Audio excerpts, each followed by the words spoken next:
The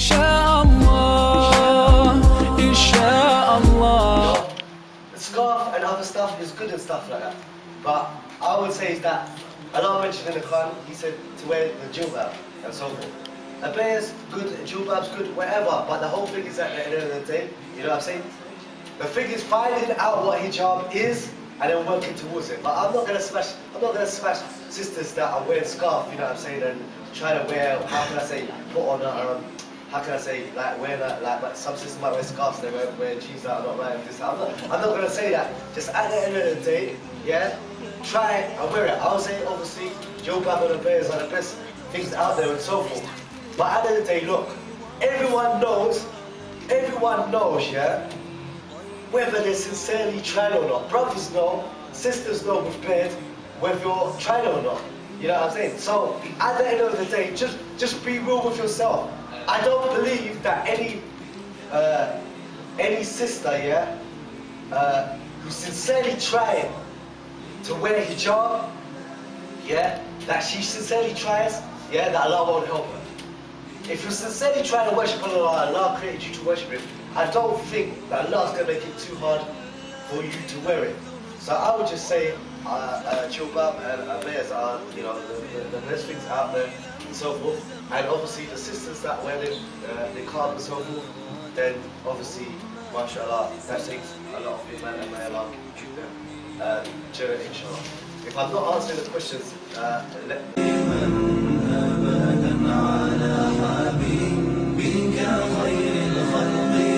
Alhamdulillah, for me it was okay. The reason why he converting and practicing it wasn't very hard because I was already bored. So what is that I was looking for happiness, I didn't find it in that life, and I was looking for something else, but you can't tell from the outside. If you look at Islam from the outside, yeah, you ain't gonna see if you pray and fold and pray 5 times a day. You're not gonna see from the outside, you ain't gonna see happiness in that. So obviously you think it's in things that are like drugs and what's in a music video, because everyone's smiling in a music video, you know what I'm saying? In a video, everyone's got the latest, everyone's smiling in a music video, so obviously if you do what they do in a music video, you'll feel reach happiness.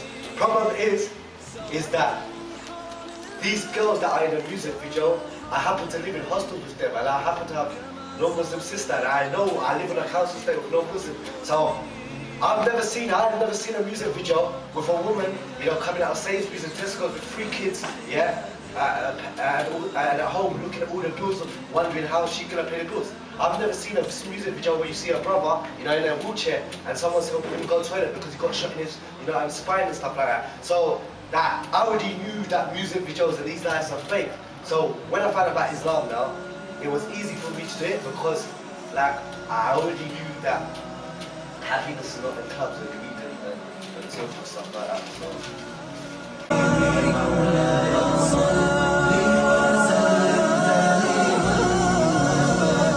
So I think the earlier that brothers and sisters get married off, then the better, and the more healthy for the community.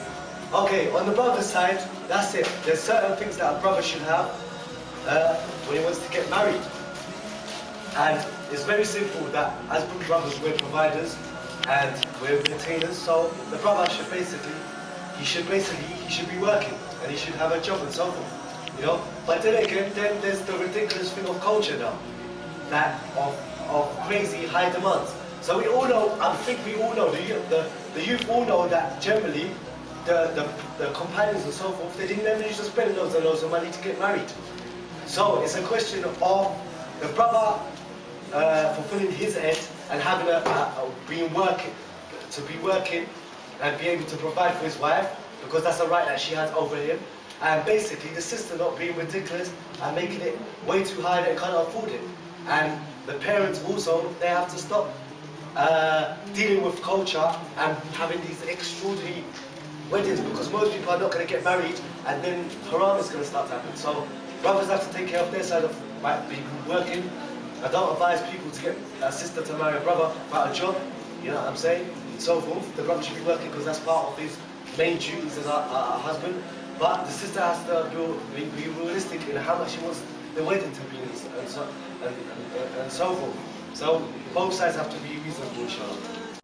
سيد الكونين والثقلين محمد Okay, it's very simple, yeah? Even down to a non-Muslim, yeah? I would advise you, the first thing you speak to a non-Muslim about is the concept of God in Islam, Tawheed.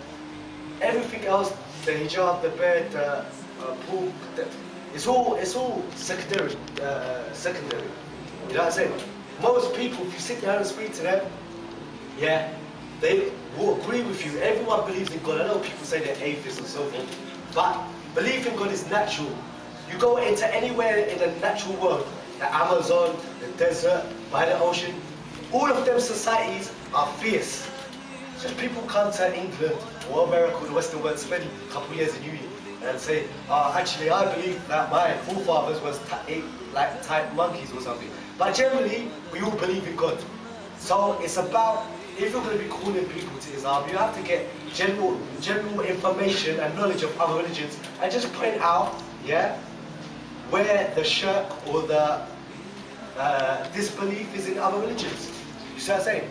Even if they deny it to your face, like for example, Christians. When you say to a Christian, very simple, say, does God know everything? Yes. Does God see everything? Yeah. Does God hear everything? Yeah. Does God pray to anyone and ask for help? No. Okay. Did Jesus pray to someone and ask someone for help? Yes. Did Jesus know everything? No. Did Jesus see everything? No. So it's very simple, but you do need a little basic knowledge of other religions, and it's very simple. It's very simple. Most of the time when I speak to non-Muslims, yeah, I don't even go into really my story. I just ask them these key things on the concept of God, and they agree.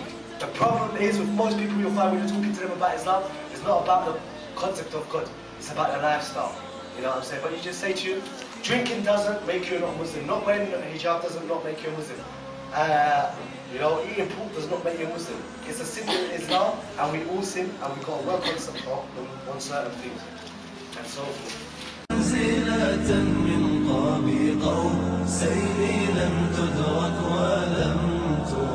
Okay, yeah, shisha is haram because shisha is nicotine with fruits. And at first, when smoking came out, the scholars used to call it makruh because they didn't know that nicotine kills you. So they called smoking makruh because it had a lot of detestable things. Bad breath, people used to cough, so they called it makruh for them things. But as soon as scholars found out that it causes cancer and it's got nicotine in it, then it became haram. So that's why a lot of uncles and stuff, you see them smoking stuff, and you won't get fruit to them because they're embedded in it that is disliked, you know. But you just ask them very simply, is suicide, is it haram? Yes. Okay. Is smoking, yeah, killing yourself? Yes. So shisha is basically fruits and nicotine. So that's why it's clearly haram. And the whole thing is this, I'm not being rude, but the whole thing to do with shisha is this. We have a place in London, in West London, there's a place called Edgware Road. Yeah?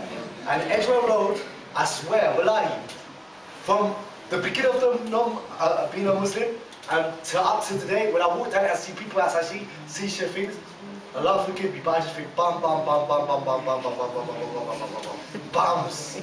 Because I'll go, do my business, come back, they're still there.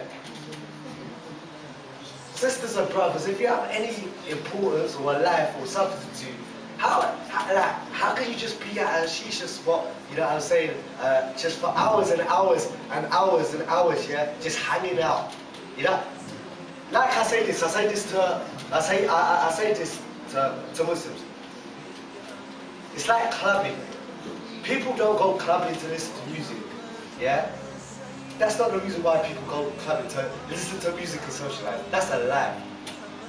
The music in clubs is an excuse for men and girls to get together, to hang out and check each other out. Very simple, why? If you want to listen to music, you can listen to music at home, yeah? Secondly, if you want to socialize, there's a lot of places you can go and socialize without paying to go into. I asked brothers and sisters this question: which brother would go to a club that was only filled with guys? No brother's gonna go and spend money to pay to go into a rave just full of men. No brother's gonna do that. Why? Because it's a bit gay. Because the reason why brothers go clubbing, yeah, is to check girls. Yeah, if you want to listen to music home, headphones, your house. guys can be up and listen to music. If you want to socialize, you can go wherever you want, yeah, to socialize. Now, like girls, guys are a bit more honest, but they have less shyness, so they just say, I'll go club to chick girls and try and be a Jessica or a Zina partner, and that's it. Sister Diary asked, why'd you go clubbing? You go club, if you say sister, you go clubbing to chick man. You get, no, I don't want to go clubbing to chick man, I go to socialize. Okay, would you go to a rave just for your sisters? Yeah. But then you got problems. Why are you telling me? Okay, so you would pay to go to a rave, so sisters would just go to a place where there's just girls and pay to get in there and just hang out, yeah? Okay, why don't you do it at home? Why, okay, what's the difference between paying to go to do a place like you going around a friend's house or someone's house? Okay, let's end the argument. If sisters were at an age where they had a flat, yeah? And it was a big flat and there was no neighbours around, yeah? Would you go there, yeah, and listen to music, yeah? And socialise, or would you pay and go into a club? What would you do? You wouldn't pay. So obviously if you could do that, yeah, then you wouldn't spend money. But the whole thing is, okay, sisters may be going to socialise, but guys are going to sleep with sisters, so someone's going to get a raw deal anyway. So the whole thing is, the whole place is shisha spots and so forth, but just a place for brothers and sisters, yeah, to hang out, to chat each other up. And you should be ashamed to be a Muslim sister, yeah? Yeah, you're supposed to be important and so forth. To know that's the girl that's always at the shisha spot, that should be really, you should really be ashamed of that, inshallah.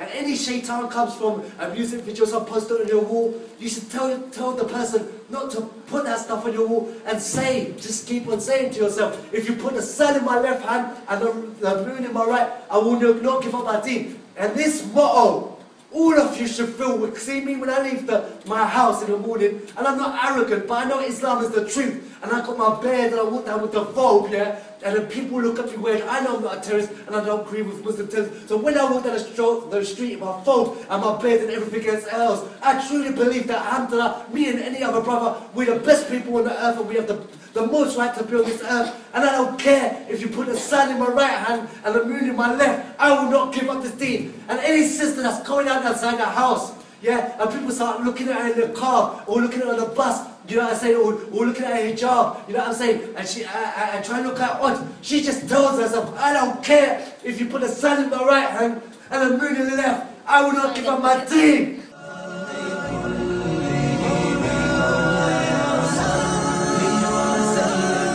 Shine.